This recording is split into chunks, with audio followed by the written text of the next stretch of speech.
Associate sponsor doctor D Y. Patil medical college hospital and research centre Pimpri Pune, Vayudoot aviation, focus education, Yashwant institute, Venus world schools Hadapsar Pune, special partner Smolensk state medical university Russia. गुरुर्ब्रह्मा गुरुर्विष्णू गुरुर्देवो महेश्वरा, गुरु साक्षात परब्रह्म श्री तस्मै गुरुवे नमः।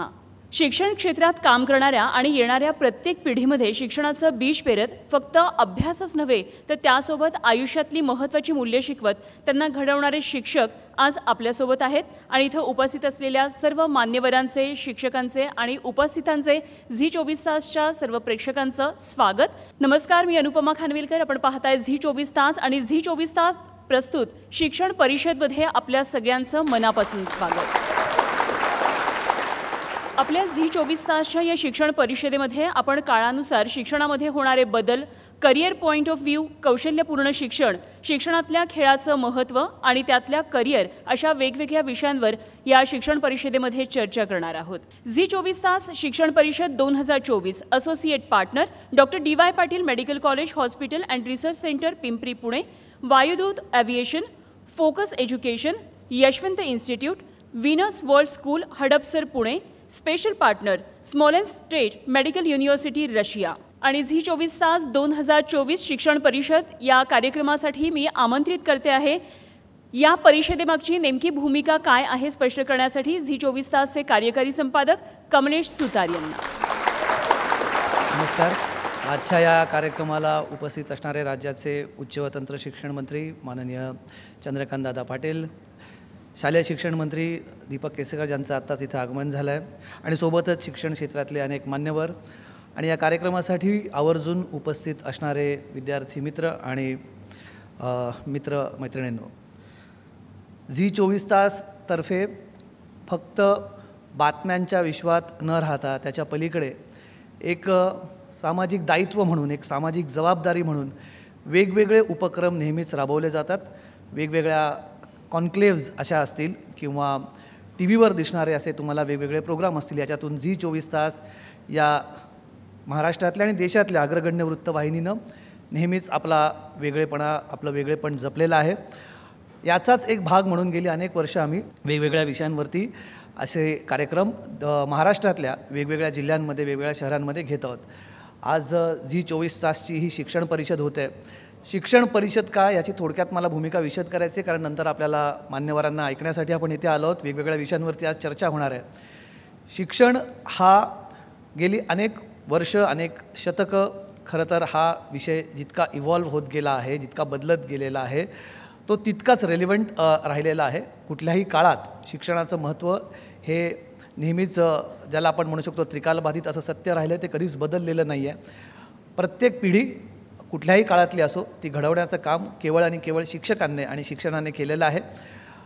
पण हे बदलतं स्वरूप हे कुठल्या अंगाने बदलतं आहे, ते बदलत असताना त्याचा समाजमनावरती काय परिणाम होतो आहे, समाजाच्या शिक्षकांकडून किंवा पुन्हा वायसी वर्सा बघायला गेलं तर शिक्षण क्षेत्राच्या माध्यमांकडून काय अपेक्षा आहेत, या सगळ्यांवरती कुठेतरी एक साधक बाधक चर्चा होणं गरजेचं आहे आणि म्हणून आज हा उपक्रम आम्ही इथे राबवत आहोत। आजच्या या कार्यक्रमात राज्यातल्या या सगळ्या ही धोरण ठरवणारे जे शिक्षक आहेत, त्यांच्यासोबतच त्या धोरणाला दिशा देणारे, त्यांना अंमलात आणणारे आपले राजकीय नेते आहेत, जी आपली व्यवस्था आहे, त्यांना देखील आपण इथे आज खास आमंत्रित केलं आहे।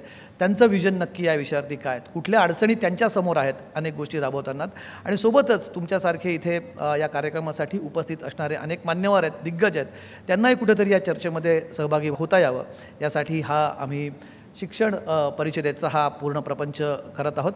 शिक्षण क्षेत्र जसं मी म्हटलं बदललं आहे। पूर्वीच्या काळी फक्त म्हणजे अगदी काही वर्षांपूर्वी फक्त आर्ट्स, कॉमर्स, सायन्स अशा 3 ढोबळ स्ट्रीम्समध्ये विभाजला गेलेला आपला शिक्षण क्षेत्राचा सगळा पसारा आता इतका मोठा झाला आहे, तर केवळ आर्ट्समध्येच आपल्याला इतक्या छोट्या नवीन आणि तितक्याच मोठ्या संधी उपलब्ध झाल्या आहेत, ज्याचा आपण आजच्या तारखेला किंबहुना 20 वर्षांपूर्वी विचारही करू शकलो नसतो।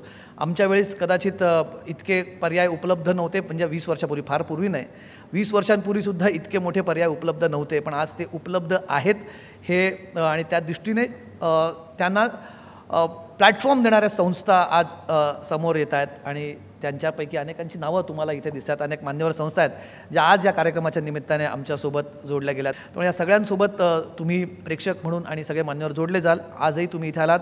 आधीच थोडक्यात तुमचे आभार इथे व्यक्त करतो आणि आजच्या कार्यक्रमात तुम्ही पुढे या सगळ्या चर्चासत्रात सहभागी व्हा अशी आपणास विनंती करतो आणि तुर्तास आपली रजा घेतो. धन्यवाद. झी 24 तास आयोजित शिक्षण परिषद 2024 मध्ये मी पुन्हा एकदा आपल्या सगळ्यांचं स्वागत करते आणि आता मी मंचावर आमंत्रित करते उच्च आणि तंत्रशिक्षण मंत्री माननीय चंद्रकांत पाटील यांना.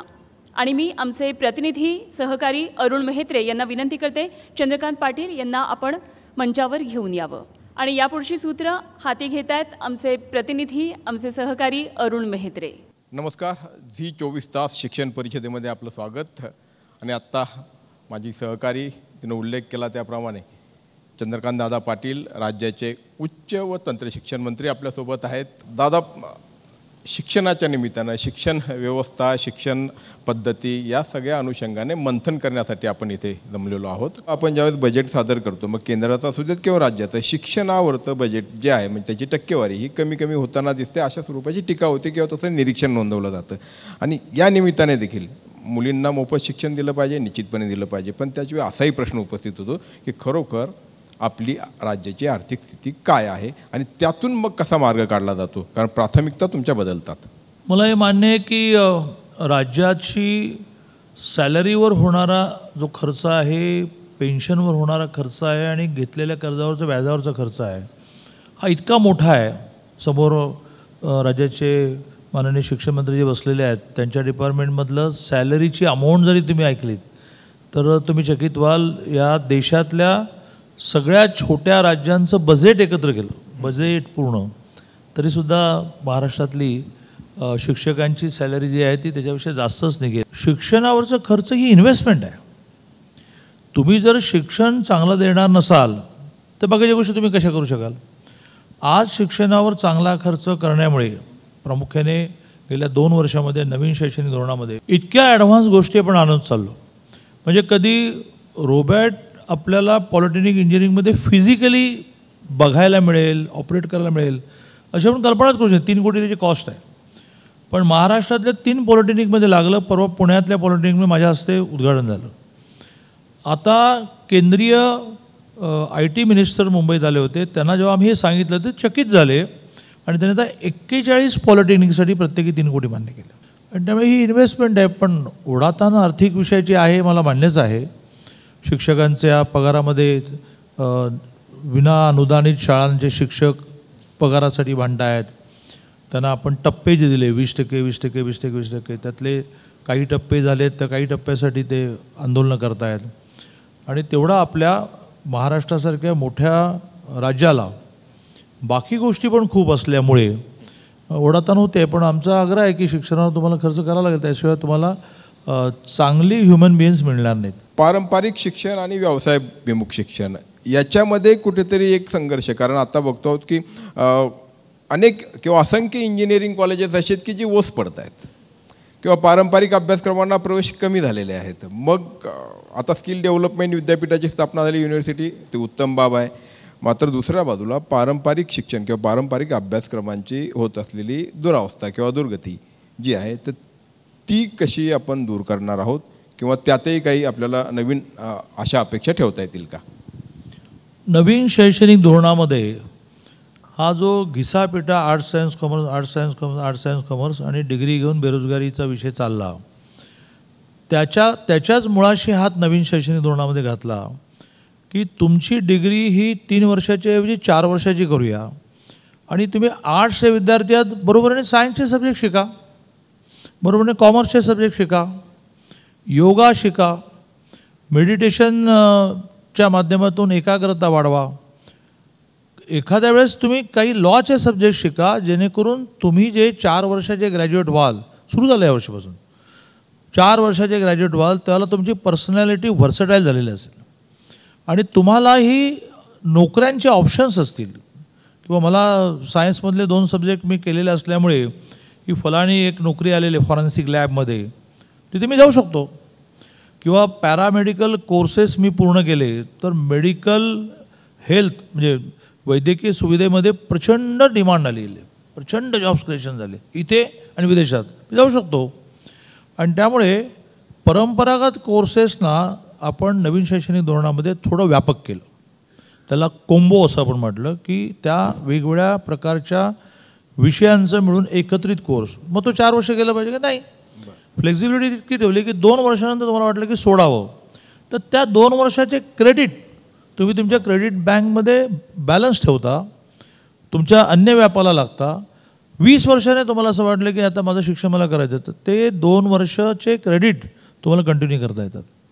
इतकी फ्लेक्झिबिलिटी आणि इतकी ॲडव्हान्समेंट ही आपण एज्युकेशनमध्ये आणल्यामुळे आता बरं दुसरं अर्ध्या मिनटामध्ये जोडेन ते म्हणजे असं की या परंपरागत शिक्षणाची क्रेज इतकी निर्माण झाली आर्ट्स सायन्स कॉमर्स. तू BA झालास की नाही, तू बेरोजगार असलाच चालेल पण BA झालास की नाही.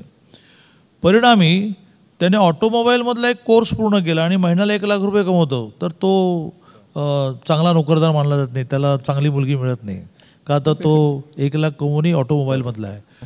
आता हळूहळू हे माननीय मोदीजींनी बदलण्याचा प्रयत्न चालवला आहे की प्रत्येक नोकरी ही महत्त्वाची नोकरी आहे, तुला आवश्यक ते पैसे ती नोकरी देते की नाही बघ.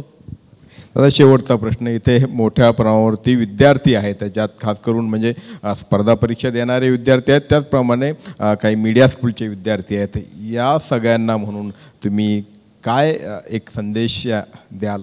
नाही, एक तर मी माझ्या बोलण्याच्या ओघात सांगितलं की परंपरागत ज्या 3 डिग्र्या BA BCom BSc याच्यातून आता बाहेर पडलं पाहिजे आणि स्किल डेव्हलपमेंटवर आपला भर असला पाहिजे. थोडी आपली बुद्धिमत्ता आणि आर्थिक स्थिती बरी असेल तर आपण पॉलिटेक्निकला जावं, इंजिनिअरिंगला जावं. म्हणजे स्किल डेव्हलपमेंट हे काही छोटे कोर्सेस नाही आहेत, त्याच्यात नोकरी जास्त आहे. त्यामुळे एक तर अभ्यासक्रम आपण बदलले पाहिजेत, अभ्यासक्रमांची माहिती घेतली पाहिजे की कुठे कुठे कसले कसले अभ्यासक्रम चालले आहेत, आपल्याला माहितीच नसतं की कुठे काय चाललेलं आहे. दुसरा मुद्दा, आता मोठ्या प्रमाणावर स्वतः बिझनेसमन व्हायला पाहिजे. कशाला नोकरी पाहिजे? मी नोकरी देणारा होईन. मी एका गिरणी कामगाराचा मुलगा, माझ्या वडिलांना पहिल्या महिन्यात 10 रुपये पगार होता महिना आणि रिटायरमेंटच्या वेळेला 1400 होता. पण आज माझ्या स्वतःची टेलिकॉममधली कंपनी आहे, MPSC UPSCची इन्स्टिट्यूट आहे, स्किल डेव्हलपमेंटची इन्स्टिट्यूट आहे. सगळ्यांना महिन्याला मी ज्यांना पगार देतो अशी संख्या 800 आहे.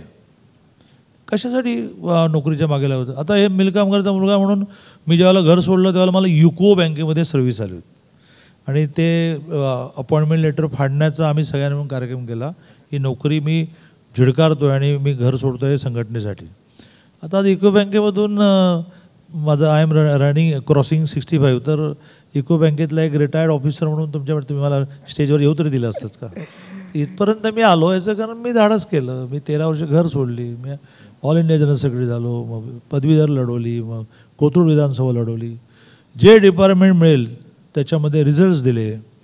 त्यामुळे सगळ्यांना संदेश हा आहे की काहीतरी हटके चाललेल्यापेक्षा वेगळं आपल्याला करायला पाहिजे. म्हणजे नाविन्याचा ध्यास घेतला तरी यश निश्चितपणे मिळू शकतं आणि प्रामाणिक कष्ट आपल्या हातात आहेत. स्वाभाविकपणे पुढे त्यातनं काही भ्रमनिरास किंवा अपेक्षाभंग न होईल ही साधारणपणे या तरुण पिढीची अपेक्षा आहे, कारण अनेक गैरप्रकार देखील घडताना दिसत आहेत, त्यातून सावरत पुढे जायचं आहे. दादा धन्यवाद, तुम्ही आज शिक्षण परिषदेमध्ये आलात आणि आपला अमूल्य वेळ दिला. झी 24 तास शिक्षण परिषदेमध्ये पुन्हा एकदा सगळ्यांचं स्वागत. आणि पुढच्या सत्रामध्ये सुरुवात करण्यासाठी सध्या माझ्याबरोबर आहेत शालेय शिक्षण मंत्री, भाषा मंत्री दीपक केसरकर सर. केसरकर सर, आपण NEPची नॅशनल एज्युकेशन पॉलिसी आता राबवत आहोत, अंमलबजावणीसुद्धा व्हायला सुरुवात झालेली आहे. मात्र तितकीशी तयारी ग्राउंड लेवलला दिसत नाही, अशा प्रकारची एक ओरड होती असा आरोप होतोय. पॉलिसी घोषित होते मात्र त्याची अंमलबजावणी करताना कुठेतरी अडीअडचणी येतात, अशा प्रकारचं एक परिस्थिती दिसतीये. तर यावर सगळ्यात पहिल्यांदा सरकारची भूमिका काय आहे? न्यू एज्युकेशन पॉलिसी राबवायला आपण ऑलरेडी सुरुवात केलेली आहे. आपण ह्याच्यामध्ये काही महत्त्वाचे बदल असे आहेत न्यू एज्युकेशन पॉलिसीमध्ये की आपल्याकडे ग्रामीण भागामध्ये बालवाटिका नसते, म्हणजे ज्युनियर सिनियर KG नसते. ती यावर्षीपासून सुरू होते.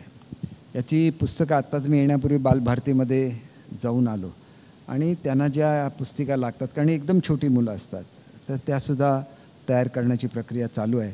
अर्थात पूर्वी असं झालेलं होतं की महिला आणि बालकल्याणकडे या छोट्या मुलांची जबाबदारी होती आणि आता न्यू एज्युकेशन पॉलिसीप्रमाणे ती आलेली आहे. परंतु ह्या कॉर्डिनेशनमध्ये थोडासा वेळ जातो, ही वस्तुस्थिती आहे. परंतु केवळ शहरातल्याच मुलांना ज्युनियर सिनियर KGला जायचा अधिकार आहे आणि आम्ही मात्र पहिलं पाऊल कार्यक्रम राबवायचा आणि त्याच्यामधून लिटरसी आणि न्यूमरसीचं नॉलेज देऊन त्या मुलांना पहिलीत घ्यायचं, हे आता बंद होईल. दुसरी गोष्ट अशी आहे की आता जो पॅटर्न आहे तो बदललेला आहे. म्हणजे nursery, junior KG, senior KG, first आणि सेकंड म्हणून प्री प्रायमरी होईल आणि त्याच्यानंतर 3री पासून 8वीपर्यंत हे प्रायमरी होईल आणि 9वी आणि 10वी ही दोन्हीच वर्ष माध्यमिकची असते. सगळ्यात महत्त्वाचा बदल ज्याचा उल्लेख चंद्रकांत दादांनी सुद्धा केला तो म्हणजे व्होकेशनल ट्रेनिंग हा आता आपल्या स्कूल एज्युकेशनचा अपरिहार्य भाग बनणार आहे. आणि त्याच्यामुळे एकच मेन मला सर्वच मुलांना महाराष्ट्रातल्या तुमच्या माध्यमातून सांगायचं आहे की इंग्रजी ही जगाची भाषा कधीही नव्हती किंवा कधीही नसणार आहे. इंग्रजी ही इंटरनॅशनल लँग्वेज ऑफ कम्युनिकेशन आहे. प्रत्येक देशाला स्वतःची भाषा असते आणि त्या देशातले सगळे व्यवहार हे त्याच भाषेमध्ये चालतात. शालेय शिक्षण मंत्री म्हणून जेव्हा आपण हे पद भूषवता तेव्हा कुठेतरी एक अशी सुद्धा परिस्थिती आहे की आपलं शालेय शिक्षण तेवढं प्रगत नाही किंवा इतर बोर्ड्स जे आता अनेक बोर्ड्स झालेले आहेत त्या मानानं महाराष्ट्र शिक्षण बोर्ड जे आहे त्याचा सिलेबस थोडा कुठेतरी कमकुवत पडतो आहे किंवा पुढच्या स्पर्धात्मक सगळ्या गोष्टींना सामोरे जाण्यासाठी तेवढा तो सिलेबस सक्षम नाही, अशी पण एक ओरड असते. नाही, हे सगळं एक मुलांची मानसिक स्थिती आहे. CBSEचा बोर्ड आणि आमच्या बोर्डच्या अभ्यासक्रमामध्ये काहीही फरक नाही आहे. मी आज सांगितलेलं आहे की इतिहास, आपल्या राज्याचा इतिहास लिहायला लागतो, तर मग इतिहास असेल आणि भूगोल असतील हे 2 विषय सोडून आमचा अभ्यासक्रम हा इक्विव्हॅलंट टू CBSE असला पाहिजे आणि तो आहे, याची मी आपल्याला खात्री देतो. परंतु आपण काही म्हटलं इंग्रजी स्कूलमध्ये गेलेलीच मुलं हुशार असतील, बिलकुल नाही. आमच्या ज्या ग्रँटेबल स्कूल आहेत त्याच्यातली मुलं जर पहिली आपण महाराष्ट्रातल्या बोर्डातली मुलं काढली तर 50 पैकी 40 ही आमच्या ग्रँटेबल स्कूलमधली किंवा जिल्हा परिषदेमधली आहेत. ती इंग्लिश स्कूलमधली कधीच नव्हती आणि कधी होऊसुद्धा शकत नाही. एवढा चांगला अभ्यासक्रम हा आपला स्वतःचा आहे.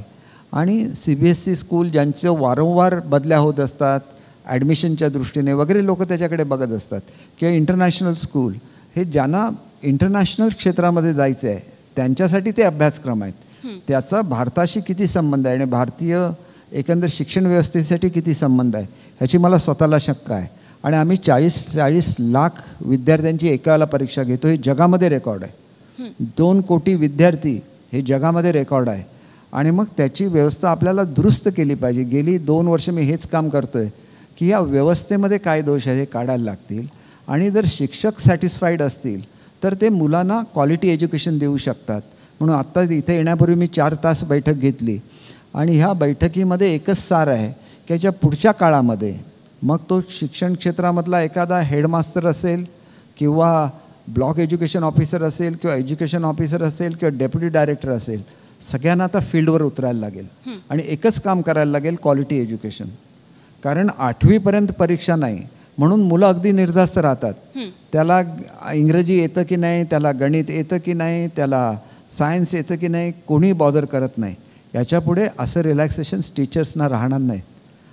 मी असं सर्क्युलर काढलेलं आहे की ज्या शिक्षकांना शिकवता येणार नाही त्यांना 6 महिने फुल पगार देऊन ट्रेनिंग दिलं जाईल आमच्या डायट कॉलेजमध्ये. तरी त्याचे जर एज्युकेशनची शिकवण्याची क्वालिटी इम्प्रूव्ह नाही झाली 50% पगारावर त्याला शिकवलं जाईल. आणि नाही झालं तर त्याला सेवेतून दूर करण्यात येईल. सेवेतून दूर करणं हा हेतू नाही आहे. मुलांचं शिक्षण हे शिक्षण खात्याचं अंतिम उद्दिष्ट पाहिजे. आजपर्यंत असंच चाललं होतं की हे शिक्षण खातं नव्हतं, हे शिक्षक खातं होतं. शिक्षकांच्या समस्या घेऊन सातत्याने संघटना सरकारकडे जायच्या, त्यांच्या मागण्या पूर्ण होत नव्हत्या, त्याच्यामुळे हाच संघर्ष चालू राहिला. गेल्या वर्षभरामध्ये मी शिक्षकांच्या सगळ्या समस्या सोडवल्या आणि त्याच्यामुळे शिक्षकांचे जवळजवळ सगळे प्रश्न सुटत असताना त्यांचे इतर काही प्रश्न होते, ट्रान्सफरचे प्रश्न होते. याच्या पुढच्या काळामध्ये सिनियर टीचर्सना सगळ्यांना एकाच ठिकाणी राहायला लागेल. माध्यमिकचा टीचर एकाच शाळेमध्ये शिकवतो आणि विद्यार्थी घडवतो आणि आपल्याकडे जसं सरकारी नोकर असतं तशा शिक्षकांच्या बदल्या व्हायच्या. हे सुद्धा पूर्णपणे बंद केलं. पुढच्या काळामध्ये एकाच ठिकाणी टीचर्सनी राहावं आणि क्वालिटी एज्युकेशन द्यावं ही संकल्पना पहिल्यांदा या खात्यामध्ये आली. आणि त्याच्यामुळे हे सगळं करत असताना मुलांच्या ज्या काही समस्या होत्या, मुलांमध्ये डिफरन्शिएट केलं जायचं. जो शेड्यूल कास्टचा आहे किंवा पॉवर्टी लाईनच्या खालचा आहे त्यालाच ड्रेस दिला जायचा. आता आम्ही सरसकट सगळ्यांना युनिफॉर्म देतो. त्यांना शूज देतो, त्यांना सॉक्स देतो, त्यांना वह्याची पानं देतो. पूर्वी हे कधी घडलेलं नव्हतं. ओझं एवढं असायचं की पुस्तकं अधिक ते वह्या एवढं म्हणून एवढं मोठं ओझं घेऊन जायचे. आम्ही आता वह्यांची पानं फ्री ऑफ चार्ज देतो. ती पुस्तकामध्येच घातलेली असतात आणि त्या पुस्तकाचे 4 भाग केलेले आहेत, कारण 4 सेमिस्टरमध्ये आपण शिकवतो. तर एक पुस्तक एकावाला घेऊन जायचं. फक्त एक पुस्तक तुम्ही नेलं की ते पुस्तक अधिक त्याच्यातली वह्या ज्याच्यावर तुम्ही लिहायचं आहे मिळून एक पुस्तक घेऊन फक्त गेलं पाहिजे. तरी पण अजून काही शाळा त्याची अंमलबजावणी करत नाहीत. तर मी असं सांगितलेलं आहे की अशी जी अंमलबजावणी करणार नाहीत त्या टीचर्सवर तुम्ही कारवाई करा. कारण मुलांनी पुस्तकाचं ओझं घेऊन जाणं हा मुलांवर अन्याय आहे. आणि ह्या अनेक गोष्टी करत असताना जसं आता मिड डे मीलमध्ये पूर्वी त्यांना नुसती खिचडीच दिली जायची. आता आपण त्यांना एक स्टार्टर सुरू केलं, म्हणजे मोड काढलेल्या कडधान्यांपासून एक सॅलड तयार करायचं, पौष्टिक आहार देण्याचा त्याच्यानंतर आपण एक बिर्याणी त्यांना देतो आणि त्याच्यानंतर एक स्वीट डिश देतो. म्हणजे 3 कोर्स मील हे मुलांना सुद्धा मिळालं पाहिजे. नाहीतर ते मुलं जेवू शकत नाही. रोज खिचडी काय खाणार? म्हणजे या विचारातून आपण कुठेतरी बाहेर पडतोय. आणि आता गुणवत्तेच्या दृष्टीने जे काय मी आज आदेश दिलेले इथे येण्यापूर्वी दिले, माझी खात्री आहे की 2 महिन्यामध्ये तुम्हाला सगळं चित्र बदललेलं दिसेल. प्रायव्हेट स्कूलचं इन्फ्रास्ट्रक्चर फार चांगलं आहे, परंतु प्रायव्हेट स्कूल माझ्याकडे जी मागितली जातात त्याच्यामध्ये अनेक लोक प्रायव्हेट स्कूलमधून आलेली असतात. गेल्या 2 वर्षामध्ये जवळजवळ 1500 स्कूलना आम्ही परमिशन दिल्या. स्कूलची संख्यासुद्धा एवढी वाढता कामा नये की ती इकॉनॉमिकली व्हायबल ठरणार नाहीत. म्हणून आपण एक बृहत आराखडा बनवतोय आपल्या सेल्फ फायनान्स स्कूलचा. आणि तो झाल्यानंतर ज्या भागामध्ये स्कूल्स नाहीत त्याच भागामध्ये स्कूल्स दिल्या जातील. आणि त्याच्याचबरोबर आम्ही एक नवीन उपक्रम करतोय. म्हणजे मुलांची शैक्षणिक गुणवत्ता तर वाढवायचीच आहे, परंतु ज्याप्रमाणे आपण कॉलेजेसना ॲक्रिडिटेशन देतो तसं सगळ्या स्कूलना ह्याच्या पुढ्यात ॲक्रिडिटेशन असेल. म्हणजे ते गव्हर्नमेंट स्कूल असेल, ते एडेड स्कूल असेल आणि ते प्रायव्हेट स्कूल असेल, सगळ्यांना ॲक्रिडिटेशन कंपल्सरी आहे. त्याच्यामुळे दर्जा सगळ्यांचा समान राहील आणि महाराष्ट्र एका वेगळ्या दिशेने झेप घेईल. मुख्यमंत्र्यांनी माझी शाळा सुंदर शाळा अभियान सुरू केलं. 3 वर्ल्ड रेकॉर्ड्स आमच्या नावाने आहेत. म्हणजे शेवटी असं आहे की आत्मस्तुती करता कामा नये, पण ती महाराष्ट्राची स्तुती आहे. म्हणून तुम्हाला सगळं सांगितलं. तुमच्या या भाषणातून सर एकतर आशादायी चित्र महाराष्ट्राचं शिक्षण व्यवस्थेतलं जाते. त्याच्यामुळे जरी तुम्हाला आवड नसली प्रसिद्धी करण्याची, तरी ह्या योजना सर्वसामान्यांपर्यंत पोहोचणं हे तितकंच गरजेचं आहे. त्याच्यामुळे हा प्लॅटफॉर्म मला वाटतं झी 24 तास आम्ही त्यासाठी ही शिक्षण परिषद आयोजित केली होती. खूपच छान आहे. आणि कमलेशजींनी मला एक कल्पना सांगितलेली होती की जनरल नॉलेज हे मुलांमध्ये अधिक त्याची आवड निर्माण झाली पाहिजे, म्हणून झी एक कार्यक्रम करू इच्छिते. तर मी जसा शिक्षण मंत्री आहे, शिक्षण मंत्री म्हणून मला सांगायचं आहे की आज अमेरिकेबरोबर, जपानबरोबर, युरोपतल्या अनेक देशांबरोबर मराठी शिकवण्याचा कार्यक्रम चालू आहे. म्हणजे जो कधीही घडला नव्हतं महाराष्ट्राच्या इतिहासामध्ये की महाराष्ट्रामध्ये अटकेपार मराठी गेलं, परंतु 7 समुद्रापार मराठी जात असताना तिथली मुलं मराठी शिकतायत आणि त्यांना तिथले पालक मराठी स्कूल ओपन करून त्याच्यामध्ये शिकवत आहेत. आणि त्याला कधीही सहकार्य महाराष्ट्र शासनाच्या शिक्षण विभागाचं लागलं नव्हतं, ते आता लाभतंय. फक्त एक तुम्ही जे आशादायी चित्र उभं केलं, फक्त आपला शिक्षणाचा जो गुणात्मक दर्जा आहे तो वाढणं गरजेचं आहे, एवढीच अपेक्षा मी ठेवते. आणि मी आपल्याला खात्री देतो, आता मी 1 महिन्याचं टार्गेट दिलेलं आहे. एंटायर मशिनरी ही कामाला लागणार आहे फक्त दर्जावाढीमध्ये. आणि त्याच्यामध्ये दर्जावाढीमध्ये जे शिक्षक फेल ठरतील त्यांना माफी नाही. आणि दुसरं, मुलांचं असेसमेंट हे कॉम्प्युटरवर होणार. 2 कोटी मुलं असली तरी तुम्ही त्या मुलाचं नाव दाबलं तर तो कुठल्या विषयामध्ये कमी आहे वगैरे सगळं दिसायला लागेल. आणि ही सगळी सिस्टीम एस्टॅब्लिश पुढच्या 2 महिन्यामध्ये होणार आहे. तोपर्यंत आपण वाट बघूया.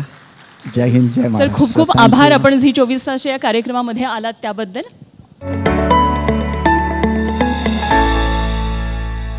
Associate sponsor doctor DY Patil medical college hospital and research centre Pimpri Pune, Vayudoot aviation, focus education, Yashwant institute, Venus world schools Hadapsar Pune. Special partner Smolensk state medical university Russia.